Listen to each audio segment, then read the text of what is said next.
They've never met, but are united by a desire to help those desperately in need. The pop star and the midwife working together to help the most innocent victims of war. Ladies, how does it feel to finally meet? I've been looking for Wendy for so long, ever since I heard about her story. And this is the first time that I actually saw the person behind all of that amazing work. It's so inspiring. It's so inspiring to me. And to know that a woman is leading on this, it's just great. I think you're wonderful. Thank you. I was just so surprised when I actually heard Sandie on television. I said to my husband, there's some midwife who's gone out to Ukraine who Sandie Shaw's heard, who's inspired her to re-release Puppet on a String. And he's going like, it's you fool. And I was like, no, I don't know Sandie Shaw.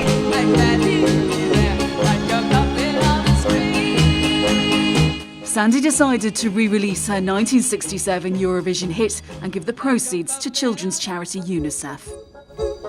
What was it that struck you the most about what she was saying? It's the way that I felt about the war, that there's women involved, there's children involved here, and nobody's helping them. And there's lots of people that I just want to ring now. I want to get her in the House of Lords, I want to get her in Westminster. We first met Wendy while she was volunteering on the Polish border last year. She's since made 10 perilous trips to some of the most badly bombed areas of Ukraine.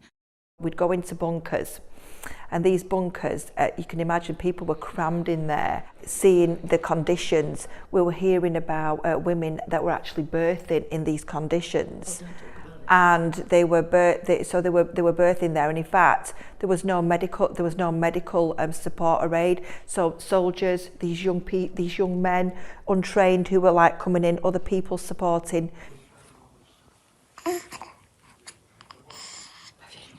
And the hospital that I went to in the Donetsk region, which was quite heavily hit, was literally on the front lines. Didn't have anything. The lighting was really poor. They didn't have any oxytocin to stop hemorrhaging women, bleeding. And the medical director said to me, she literally had tears in her eyes, and she hugged me and she said, "You do not realise what you've done." She says, "This will actually save babies' lives." And that really touched me, because I never thought that we would do what we do. And it just means such a lot to me, knowing they only had one set of scales that were working. What do you think, Sandie, when you hear Wendy talking about what she's experienced over there? Oh, do you know when you do that to yourself to stop yourself crying? I was doing that all the time, and even now I find it difficult.